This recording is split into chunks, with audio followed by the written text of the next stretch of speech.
He paid for all of the sins, for all of the people, for all of time. You know, it doesn't take a double doctoral or a master's work. I'm not poking fun at anybody. Be who God created you to be, please. Always boils down to our relationship with Jesus. That relationship affects everything in our lives. God chose Israel. Our founding fathers chose God. Be a doer of the word. Because faith without works is dead. For real. That's religion. That's knowledge. That's intellect. You need to go out there and engage with your world and own your liberty. Good morning, beloved church. This is awesome. We don't deserve this. I think Steve's explanation when we first met, I think that's what heaven's going to be like. I don't know if we're going to be taking selfies in heaven, but I think we're all going to be amazed when we get to heaven. Everything's going to be, made new. Everything's going to be uncovered. There are things that, y'all know that I sued the governor. You see what we're doing, but I know there are things that every one of you have done and are doing that, maybe no one knows. And I believe that's going to be, open in heaven, and it's going to be amazing. So, Darren Bailey, my wonderful wife Cindy, we've been married for 35 years. We are blessed.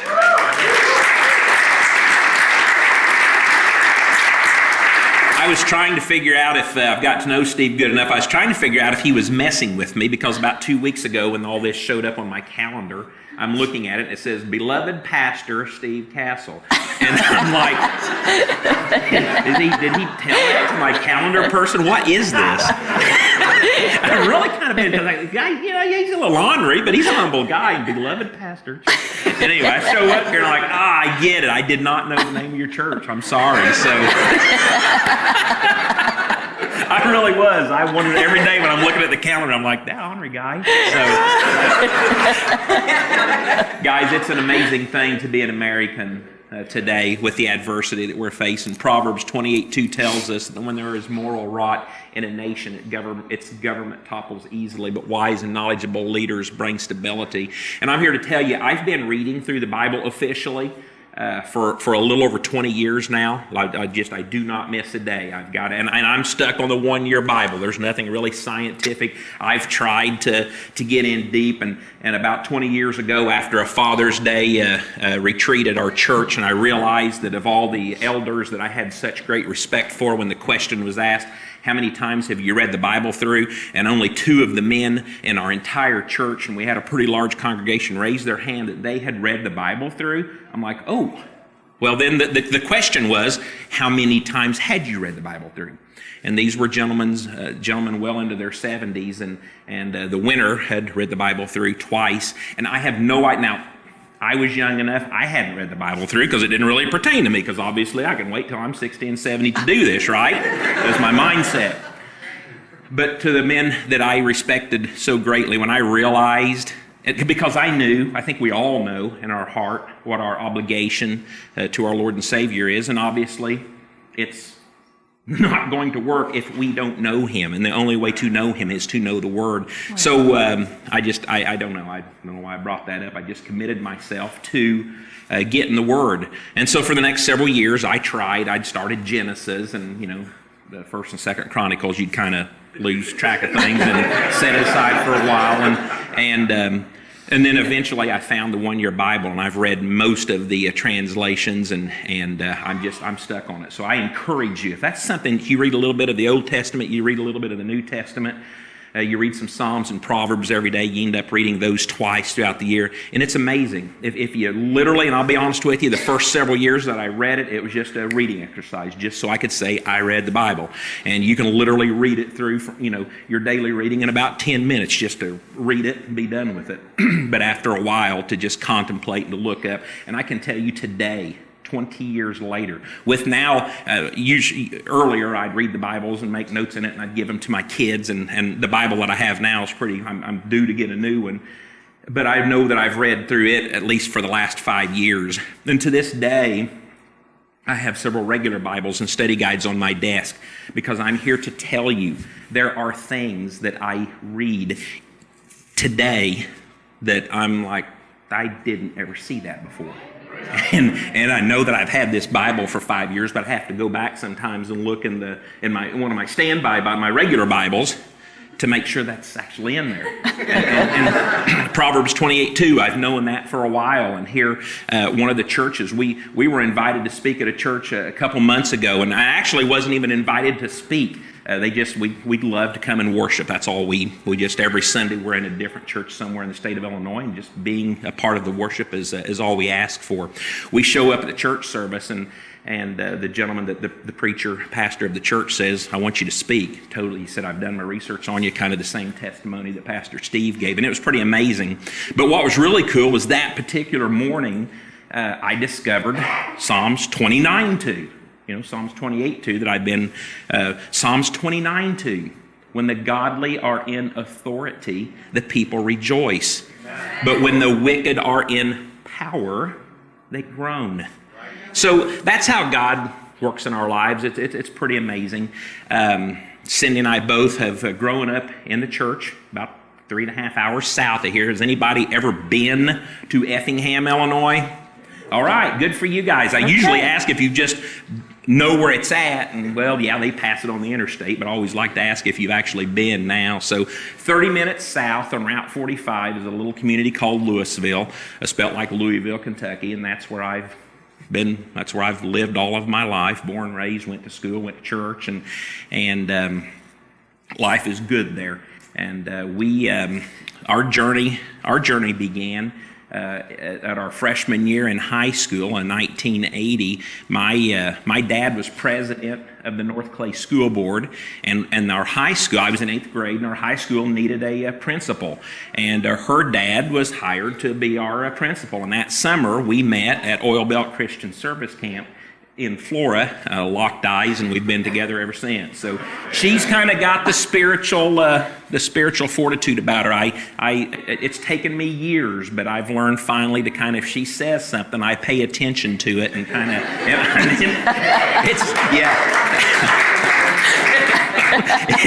I'm serious. If we weren't both raised in the church and just grounded, I don't know how many times we'd been divorced by now. And I do mean that, because you've got to have that commitment to stick together. And early on, man, I just, she didn't know what she's talking about. I know what I'm talking about. And it is by the grace of God that we're still together, just because of some of the stupid stuff and the arguments and the pride that I've had in my life. But no, she... her mom and dad were originally from Louisville, and they still subscribed to the local paper. And her uncle was my math teacher in 8th grade, and he kind of told me, he said, I got a niece that kind of thinks you're something. She circled your name in the when the graduating classes come out and they have the paper. So she pursued me. I was at the little carpet ball thing, playing carpet ball. I had a girlfriend with me when I was in 8th grade at church camp, and she made it when school started 3 months later.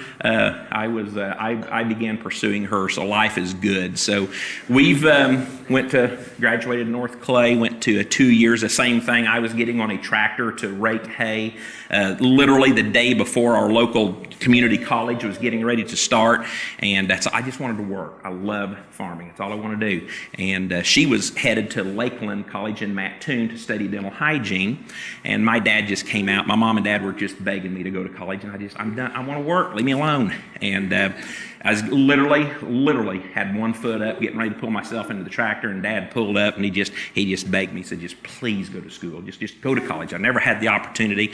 And I'm like, all right. So literally, he said, "Just go up there, and if you don't like it, come back home. It's all right." And so Mom and I loaded up. We went to Mattoon, I'm like the whole time just nauseated, like I'm done with school. But I discovered and I realized that 2 more years and getting to see Cindy at school every day, it can't be that bad. So I went to Lakeland and took all the transfer classes, but I knew I wasn't going to transfer. And 2 years later, after we graduated, we were married.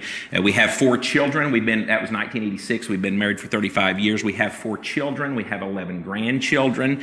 And our 3 sons work on the farm. We have Bailey Family Farm. I'm so blessed. That's our logo up there. So we were challenged a few years ago to market our farm. And I don't like... regardless of suing the governor, standing up, and everybody, accuses me of grandstanding. I just do what's right. And we marketed our farm, and the seed company said, you need to start putting field signs out at your field. Like you see here, you see seed corn companies. You don't necessarily see, the farmers' names. And they said, you guys are doing a bang-up job. You need to start marketing yourself. I'm like, I'm not going to do that. No, I don't do stuff like that. But anyway, God kind of pricked our heart. I and our sons, we sat down and we came up with that logo. That's the B for the Bailey. And interestingly enough, after we developed the logo, it's been pretty awesome because we do a good job farming, and people see our signs now, and now they'll come to us, when their landlord quits or when they decide to retire and they want us to farm their ground. It's awesome. But early on, I had people tell me, and it's the same thing with politics, and it's the same thing with your life here today when you walk out these doors with what you do with it. People are going to tell you, well, you got the cross up there for? You're trying to show off and tell everybody you're a Christian. What are you going to do when your semi, throws a rock through somebody's window and it'll cut someone off? You're going to make Jesus look bad. And that's what I told people. I said, that cross is not for you. It's not for you. It's for me. For every time that I drive into my farm and I see that, I'm reminded that comes first. I need that. So, we'll be on our best behavior. We'll do the best we can. But I want to make sure that you understand that. And that's why I've been so bold on this journey with politics, because this is Cindy and I's mission field right now. This is becoming your mission field. This is Steve's mission field. We have got to take our government back with those first two verses that I shared with you. So anyway, I didn't even see that up there till right now, so didn't mean to go off on that one. But life's good. We're proud. Our three sons farm, Bailey Family Farm. We farm 12,000 acres, corn, soybeans, and wheat. We have a trucking company. We have an excavating business. Earlier years, mid-2000s, after I got out of college, I had helped build our farm up to 30,000 acres, and it was awesome. So I thought, remember the story, the part about how many times we could have, should have been divorced for the first 15 years of our marriage. I had my wife kind of sitting there shaking me, saying, this is not the way we're supposed to be living, because there were days, sometimes weeks, that I wouldn't see Cindy or the kids. I'd get up at 4 or 5 in the morning and go to the farm, and I'd get back at 10, 11 at night. Everybody'd still be in bed, and I'd still go to church. I'd be at church at our early 7 o'clock morning service and clock in thinking about farming the whole time, and even was in leadership for a time at that. But I began to realize that I don't think this is what life's about, and I was had her tugging at me and warning me for quite some time, and then there it was, about the fourth year that I was reading my Bible in 2006 all the way through, Proverbs 23:4. Quit trying to don't wear yourself out to get rich. Learn when to be content. And that was the time when things were getting kind of heated up at home, and God just smacked me. That's the first time that I really remember him smacking me around. And then I, we had committed ourselves to a time of prayer and fasting after that. And I went to my dad and I said, hey, after December, I'm out of here. I'm going to take my acres and my stuff, and I'm just going to scale down, and I got to live for the Lord, because this isn't working. It's fun. It's fun. You're accumulating, you're building for the future. What's life all about? Just getting stuff so we can retire happily? No. Life is about building the kingdom at whatever cost that comes. So that's where we're at. So anyway, we did that, backed off. The kids were still in school, and life's been good. It's been a journey. We've unhitched many times and restarted, and didn't really know for sure what our journey was. But I can tell you right now, whenever in 2017, just by a complete fluke, and I have no desire. I have no desire to serve in politics. I don't want to be a politician. What do politicians do? They lie, they cheat, and they steal. And I'm tired of it. And they make careers out of it. That has got to end. But no, 2017, we were celebrating her birthday, and we were actually supposed to be on a social media fast. Our cell phones, we had agreed, we had our whole family together, and one morning I accidentally picked my phone up out of habit. She called me on it. I just said, let me wish my Facebook friends happy birthday. And I had 500 Facebook friends at the time. There was probably one or two people, and I don't know why that's crazy. If any of you hear them, I love getting on every morning and finding out whose birthday it is and just celebrating with them. And she agreed. So when I got on Facebook, I saw that the Illinois General Assembly was convening over the July 4th weekend. Her birthday's on July 4th, and this was June 28th of 2017. And that intrigued me, and of course, I said something to her about it. I got her intrigued, and that way I had permission to, go a little deeper. Friends, don't break fast; it gets you in trouble. That's why we're here today. So the general, I didn't know much about politics. 14 years earlier, she and I had helped our state representative get in power, and I just thought, well, what's this all about? So I started, because anytime government convenes over a national holiday especially, or a holiday or a weekend, something bad's going down. And sure enough, I found out they were looking at a budget. The 2018 budget raised our taxes 32%. My state representative and senator both supported that measure. And I then re-engaged, hadn't talked to either of them for probably at least 8 years.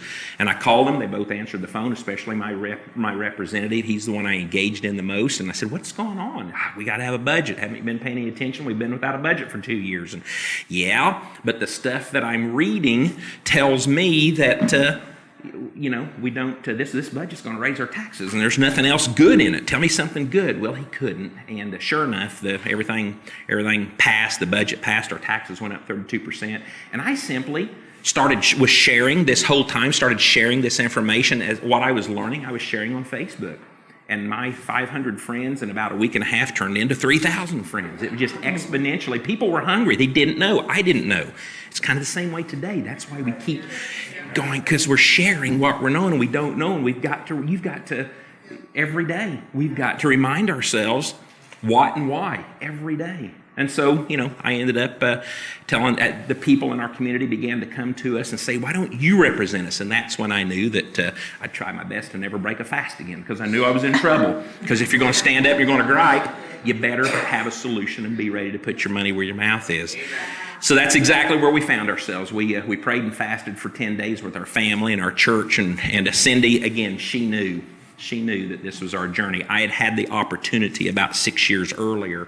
A good friend who's still a state representative showed up at my farm, and it's kind of an awkward visit. We're sitting there. I'm like, "Why are you here?" And he's like, "Well, I want to talk to you about running for state representative." And I did. I stood up and I said, "Brad," I said, "I love you to death." I said, "You're invited to my farm and my house at any time. Don't you ever insult me by asking me to be a politician." I did. So, but I came home and told Cindy about that. She's like, "Darren, I think we need to look at it. We need to pray about it." And I'm like, "No, not me." So God's awesome. If you're obedient to Him, He'll give you time. He will forgive your lapses, and He can still bring you around. So I know you guys know that here.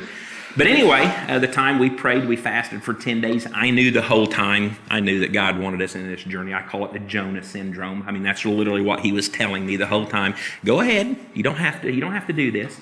I will give it to someone else. And anyway, September 12th of 2017, I called my state representative and I said, "Sir, I'm going to be primarying you," and he had just immediately went into the defense mode that, "Hey, Darren, listen, no one knows who you are." He's a great guy. He said, "They're going to forget this and just forget about it, and things will be better from here on out." And I said, "Well, I believe in accountability, and you need to be held accountable, and I'm not going to let the people forget. And I'm going to tell you something. For the next 8 months, when we were on stage together, you know what the message was? He raised your taxes. Because you know what? People do forget. We got a year. I guarantee you there's someone thinking that we're going to forget all this bad stuff that we've been through. So don't forget. It's the same. And like I said, this all pulls into the message. How many times have we seen John 3:16? It's just like, what's that mean? Don't forget. Don't forget. Every day we have to remind ourselves. So anyway, the Illinois Republican Party dumped $1.5 million into this guy's campaign in the most conservative district in the state and the nation. We worked our tails off. We ended up winning 60-40. And 2 years, I was going to term limit myself. I'm going to term limit myself for 10 years, and then I do my duty and go back to the family, go back to the farm. The boys, we sat down with their family. They were all they said, yeah, we can handle this. The wives, they were the main ones because they knew what life was like, and I said, I want to make sure you guys are good with this, and they were. So it's been pretty good. So 2 years later, all this journey happened. I've been standing up in the state house, pushing back, probably more against our own people than a lot of the fight takes place in caucus when the Republican House gets together, and it's all behind closed doors, and you start seeing all these people. I'm going to vote for recreational marijuana. I'm going to vote for a tax increase. I'm going to vote to double your gas taxes. And I'm like, I don't think Republicans are supposed to be doing this. And so most of the fight takes place there, and that's why there's not a unified direction with me, because they know that Darren's going to be transparent and hold us accountable, and many people don't want that. So sued the governor, won, got kicked out of session for standing up against the mask mandate. I'm going to tell you something, that mask mandate. I want to explain something to you in Springfield. And I'm totally going off script here. Cindy's going to kind of fill in the middle here in a little bit. But things are rolling, and I'm just like, I'm going to let her close this out. I'm sorry about that, because I've skipped the middle part that I want her to explain. The morning that we got together in special session, the House used $150,000 per day for about 6 days of your tax money to rent the Boss Center, Bank of Springfield, so that we could be social distance. And indeed, the desks in there were 12 feet apart. I stepped them off. I've got it on video and everything. And so we show up to special session, and immediately, before we even gabbled in, Mike Madigan himself was sitting over with his mask off, and over half of the people didn't have their masks on. And I was challenged by one of the current speaker now, Representative Bailey, we need to put your mask on. And I said, so I come up to the podium. I said, well, no, I don't think I'm going to do that. I said, I explained it. I thought it made a lot of sense, but it didn't make any sense to them, unfortunately. But I said, our desks are 12 feet apart. I said, I think it's nonsense, but maybe you've read the CDC stuff anyway, and this says 6 foot, and at that point in time, they were talking about 3 foot was good enough. So I even said, if I get up and go to the restroom, if I get up and get something to eat, or if someone comes to my desk, I'll put my mask on out of respect. I'll do that. But we're going to sit here for 20 hours. All we're going to do is create more devastation for Illinois. So we don't need to be wearing our masks. So the House then went in, changed the rules. That went down party lines. And then the question came again, and I love the question that was asked. Representative Bailey, are you going to comply? And at that point in time, still a third of the members in the House were not sitting there wearing their masks. I was the one pointed out, because I had been standing up so vocal against the system with Steve months before that. So I said, no, I'm not going to comply. And then they began to take a vote to expel me, because I wasn't abiding by now the new House rules. There were 4 to 6 other men that were going to stick with me and stand up and walk out with me. If you remember, I was the only one. I hold no grievance against any of those. What I do want you to know and be reminded is how difficult it is to stand up and do the right thing. You guys face this every day when you're standing across the cash register at Casey's or somewhere, and you can tell that person on the other side is having a terrible day, and it's up to us to inject a little Jesus into them. But what's that person back behind me going to think? There's cameras on me. It's difficult, isn't it?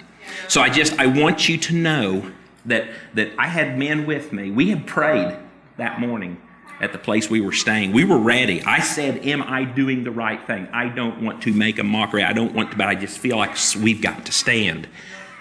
And when the time came, I was the only one. Everybody else, complied. So just please understand the importance. That's what's wrong with government, friends.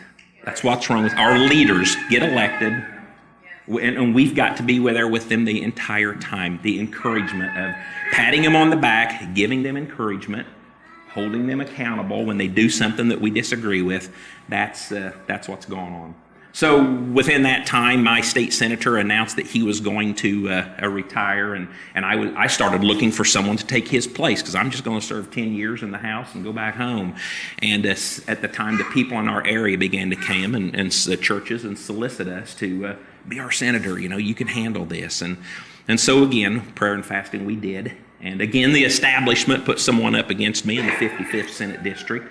And this time we won by a margin of 86%. So it was pretty awesome. So then, in between then, Cindy and I are being invited constantly to Chicago, all over the state, to talk about, to talk at these reopen school rallies. And we're beginning to sense that, wow, there's something going on here.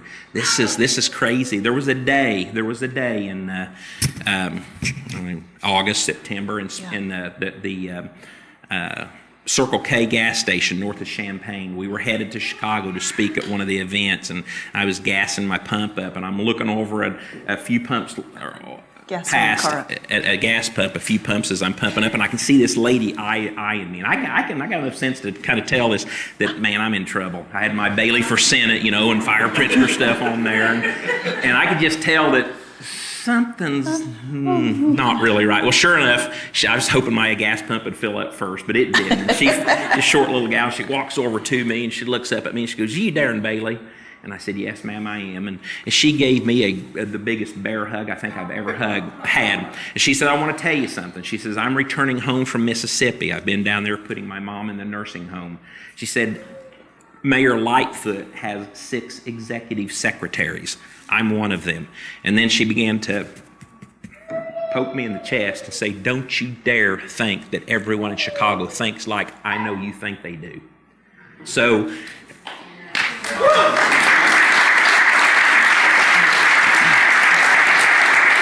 that was the beginning of something pretty cool. Before, people were saying, anytime you do, I'm sure you've been approached, "Hey, you need to run for office, you need to run for governor, you need to run for," anytime you stand up and do something, people are going, George Washington, be our general, anytime you do something, people are going to tell you to do something. Well, we always need to commit that to prayer and fasting to make sure that we're right in that. And that's how I felt this whole governor thing was. I don't want to run for governor. Let me be the senator. I can be the backbone. I love being in the Senate now. I love it. Absolutely, I do. It is awesome to be able to stand up to serve the people, to push against the back of this nonsense. But let somebody else have that. But anyway, just through a series of encouragement all over this state, we began to realize. She realized it first that gosh, this might be where God wants us. And we prayed, we fasted with our now church across the state, and we agreed a little over a year ago. We realized that wow, this is a journey. I don't know, but I can stand here today and I can tell you that Cindy and I and our team have never been more confident of victory. That God is going to do something amazing.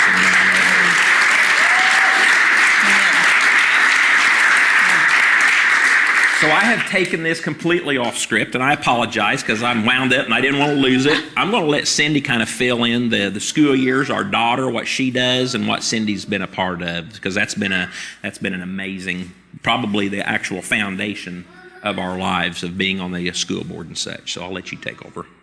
So we'll be clear. I will just tell a story real quick about this man whom I love with all of my heart, soul, and mind.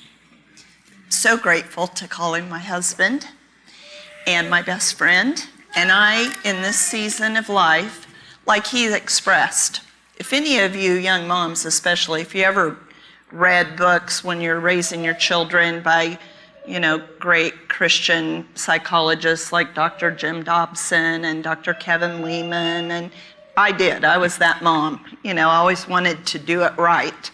And anyway, Kevin Lehman wrote a book about birth order, and if any of you have ever read it, well, just telling you, it breaks apart what each personality looks like, and typically firstborns are not, if they do get married, they don't stay married because they are so strong in their beliefs and in their just in their personalities. And here's the crazy thing about the Bailey household. Darren and I are both firstborns. Out of our 4 children, all 4 of them, just because of the sex and how they fell in the birth order, 3 out of our 4 children are all firstborn personalities as well.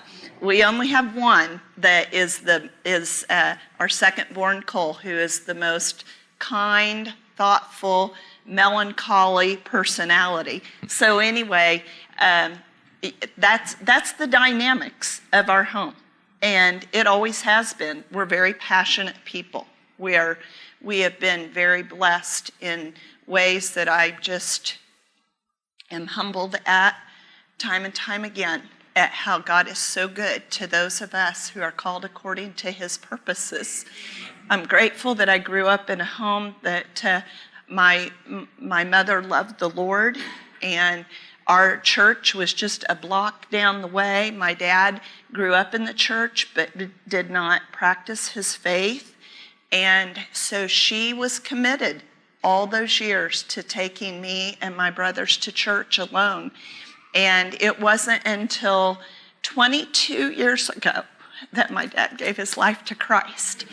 And so Darren and I are very fortunate that we grew up to know the Lord. Even our grandparents knew the Lord, and we've just, tremendous blessing, a wonderful heritage. And there's no better way than to walk with him and walk in his ways. And I'm just humbled to be able to serve in this capacity. I'm humbled to be serving alongside of my husband. Like Darren mentioned, whenever we got married, I worked then after school as a dental hygienist for a couple of years, and I knew that was not my calling, but I also knew that wanting to be a wife and to be a mother, I wanted to be able to financially support myself if that were ever to need to be the case. And so I knew I needed a career, something that I could do. So that's why I pursued that. But 2 years after we got married, my mom, which I thought it was cool when you shared that this building was a flower shop at one time, because my mother-in-law and I together bought the flower and gift shop in our community from my mom, who had owned it for 5 years. So actually, I was a small business owner for over 20 years. And it was a wonderful livelihood out in the community. While Darren's out on the farm, I'm in the community. Believe it or not, out of the two of us, I'm really the more social. At one point, after he had been in Alaska on a hunting trip, he came home and asked me if I'd move out there. I'm like, are you kidding me? I would die. No, absolutely not, because I love being around people. And so, but it also provided me a wonderful opportunity to not only be in the community, but to raise my kids. And I had a lot of flexibility. They were always at the flower shop with me. And so that's what I did for over 20 years. And he's farming, I'm running a small business, and then we're serving in our church together, raising our kids together. And so with that being said, this is the first time, we both turned 55 this year, that we have actually been able to serve together.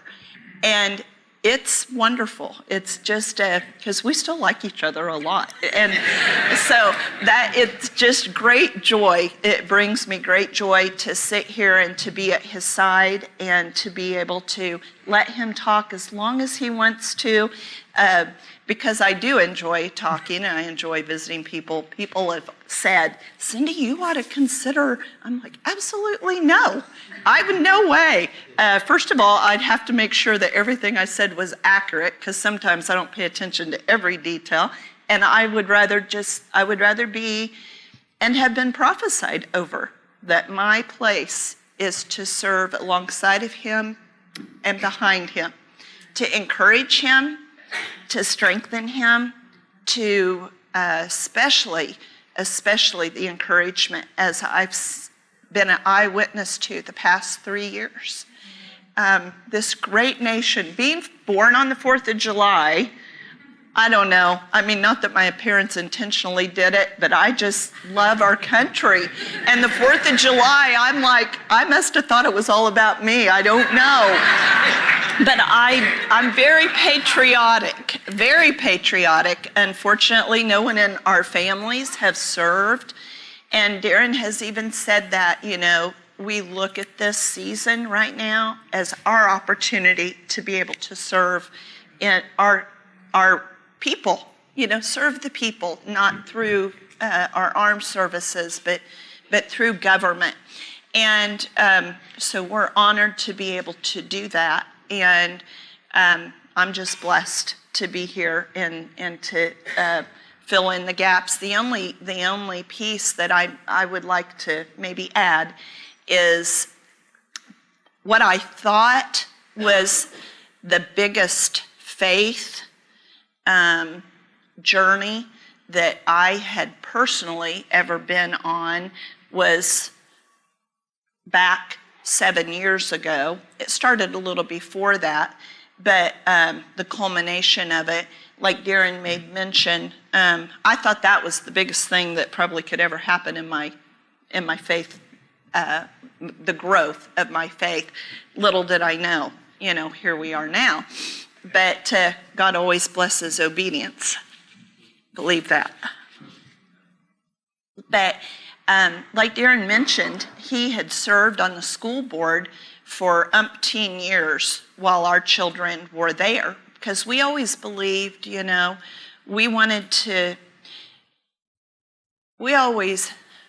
first time I went on a field trip as a room mom, I saw very quickly that not all children, their parents didn't have the same opportunities that the Bailey kids did. There were a lot of them that their parents couldn't go on field trips, or maybe they didn't want to go on field trips. And just realized I could be effective, not only at our church by serving as a youth group teacher, but also to be just embedded into the school. And I often teased the secretaries that, oh no, here comes Cindy again, because I always volunteered and was fortunate to be able to help establish a character building program in our school, and just the flexibility of, like I mentioned earlier, the flower shop. I was able to do all those awesome things and be in the school, and while Darren then was serving on school board.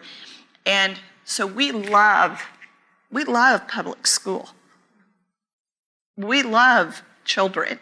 The next generation has always been what our hearts have been about, whether it's our own, now our grandchildren, just seeing these precious little ones that were up there with the flags melts my heart.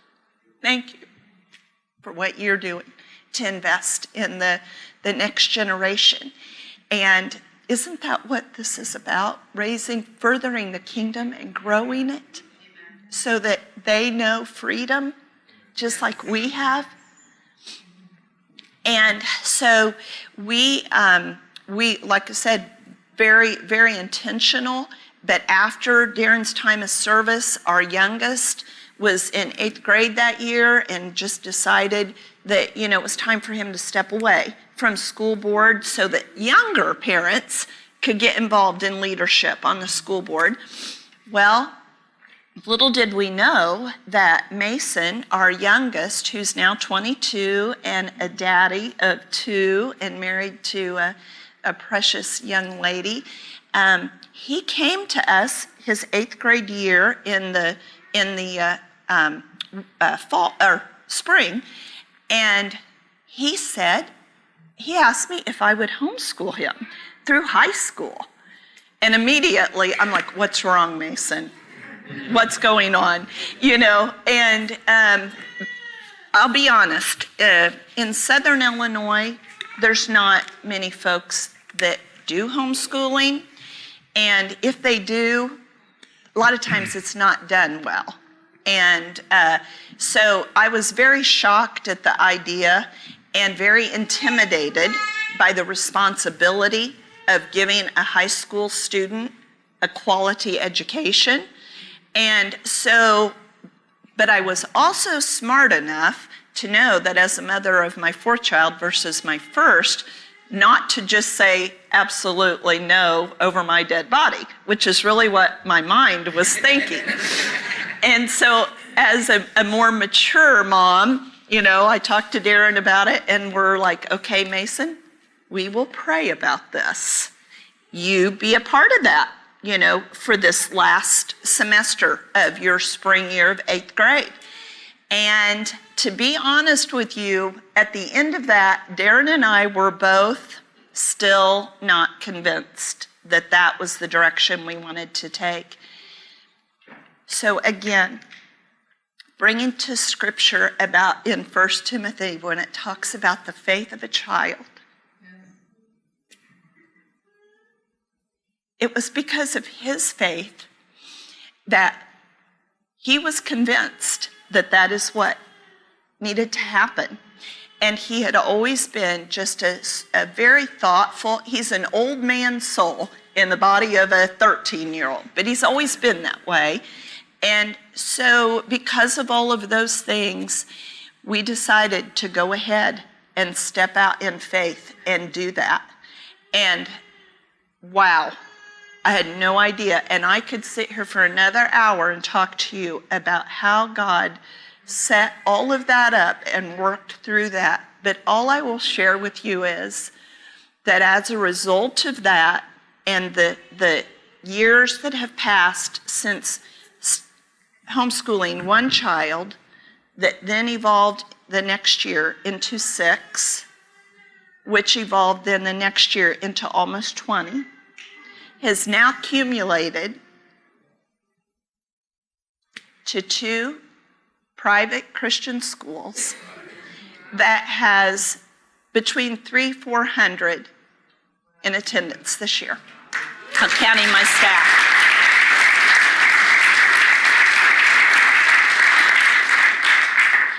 We had no idea back then, but God did, didn't he, of where we would be now. So I commend your congregation for embarking on this journey, and be encouraged. It is the most beautiful thing that I have ever been a part of, and I am so blessed to say that I'm the executive director of Full Armor Christian Academy, a businesswoman. I've always wanted to be a teacher, but I did dental hygiene because that was a 2-year program. Education was 4, and I wanted to get married to this guy.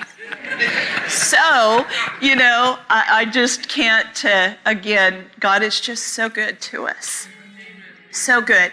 And he allows those of us who are not qualified, if we're, James 4, 6 through 10 is one of my very favorite scriptures in all of his word that talks about, resisting the devil, humbling ourselves, drawing near to the Lord, and he will draw near to us. Wow.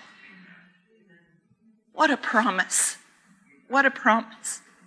Time and time again, whenever just that stepping out in faith part is hard, but wow.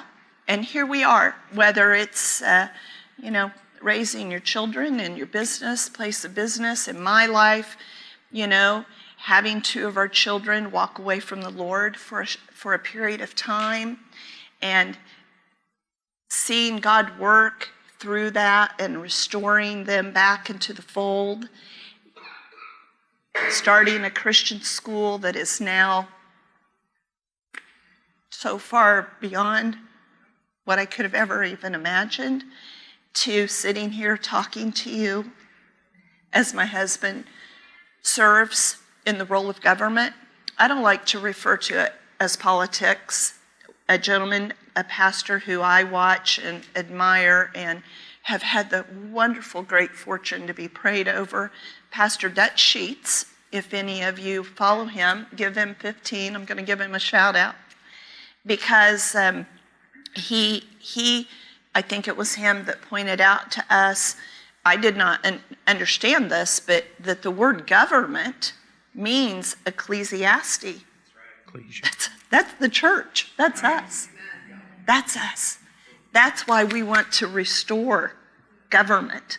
I don't like to say Darren's in politics. He's part of the movement to restore government in Illinois.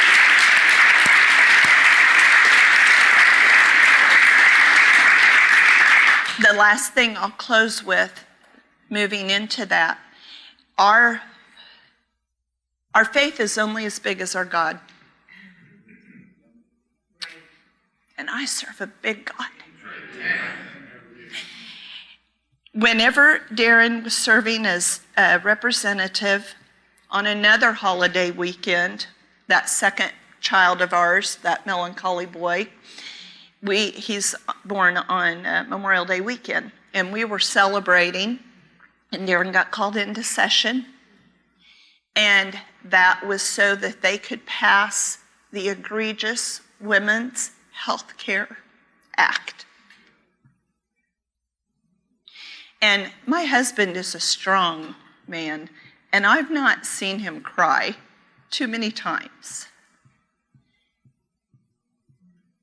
But that night, he has a very active social media presence, and he went on after that bill had passed, late, I think it was midnight or almost, in front of the Capitol to let the people know what had just taken place.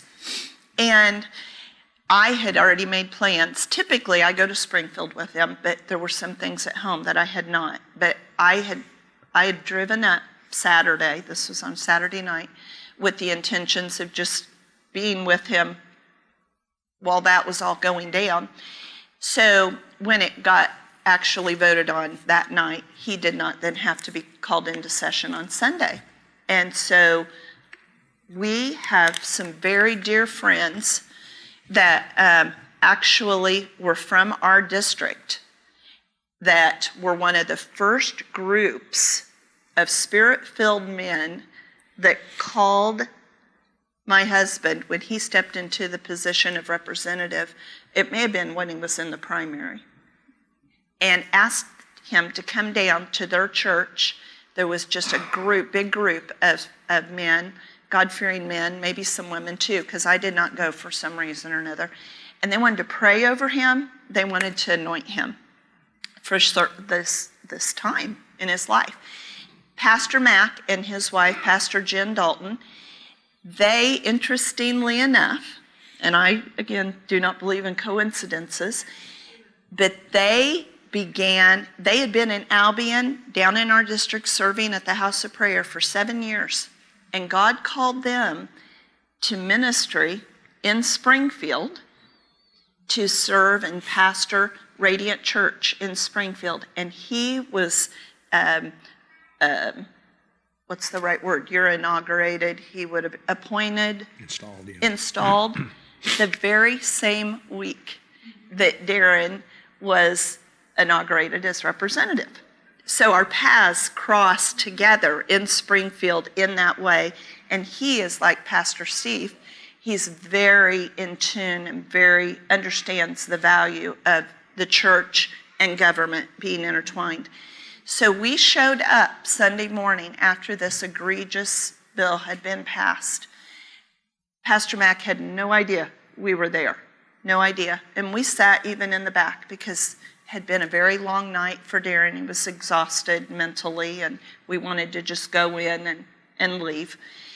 And Pastor Mack preached that morning and spoke about how when our hearts in our physical body, how when the heart is healthy, the whole rest of our body too has good health when our hearts are healthy. He said, what is Illinois? What is Illinois called? Illinois is the heartland of America.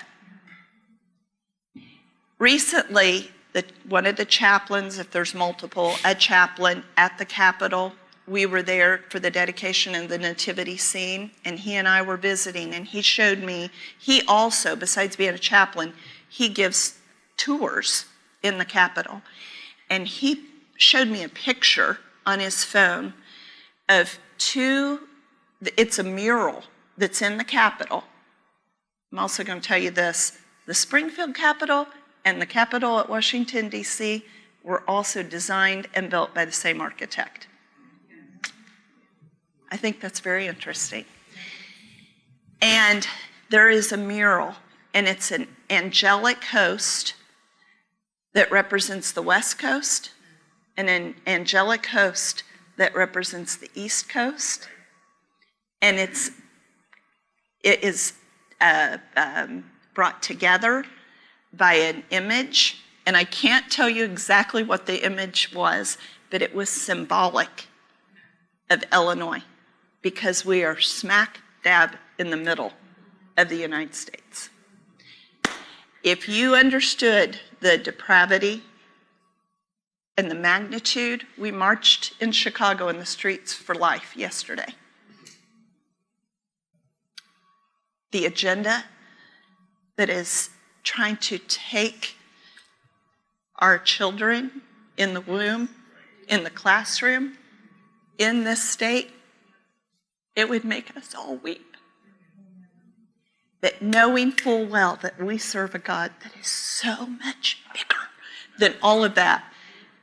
2022, Illinois is going to be restored.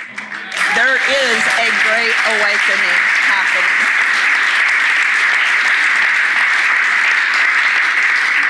I believe it with all of our heart. We get a glimpse of it every day when we are traveling this state. So be encouraged. Be encouraged. We are not giving up the fight.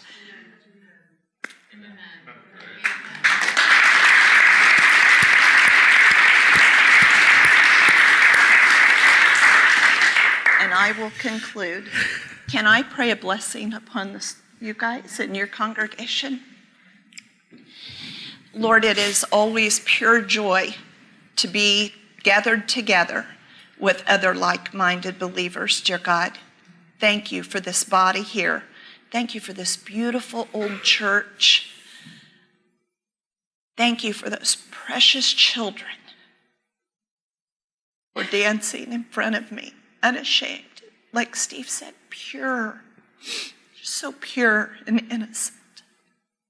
Lord God, give us hearts to love you passionately, that we have a desire, dear God, to be pure and holy and honor you in all that we do, whether, like Darren mentioned, going to Casey's, the grocery store, raising our children, loving our husbands, loving the unlovable, being prayer warriors, just being committed and intentional, dear God, about our relationship with you first and foremost.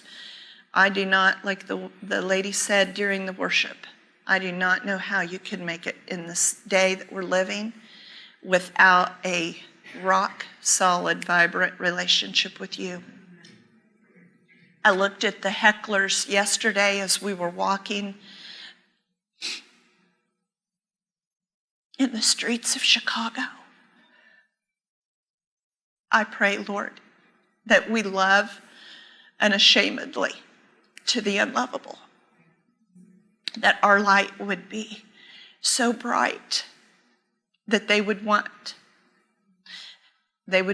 what we have, and that's your salvation, the hope of heaven someday.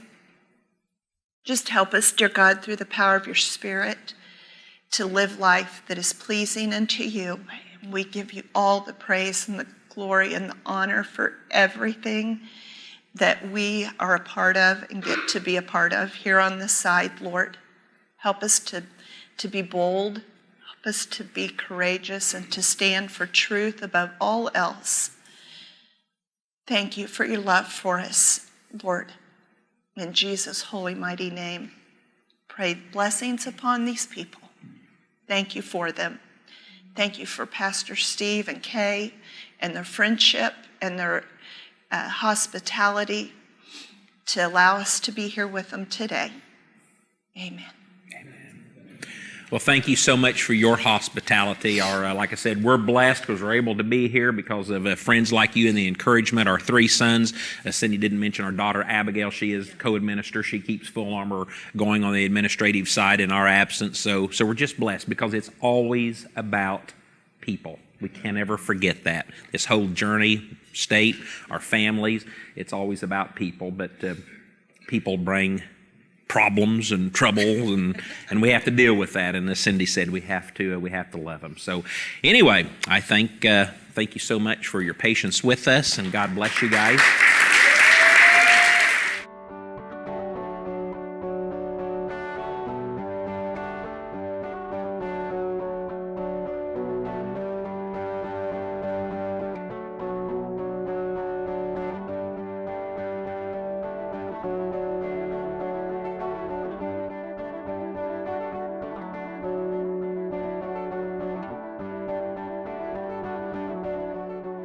Now please receive the blessing that the Father has for you. He calls you beloved, the ones that are greatly loved. And he and I both desire that you experience prosperity and his type of divine health. And the way this happens is by allowing your soul to prosper through intimacy with him and knowledge of his word. I love you, and I'll see you again soon.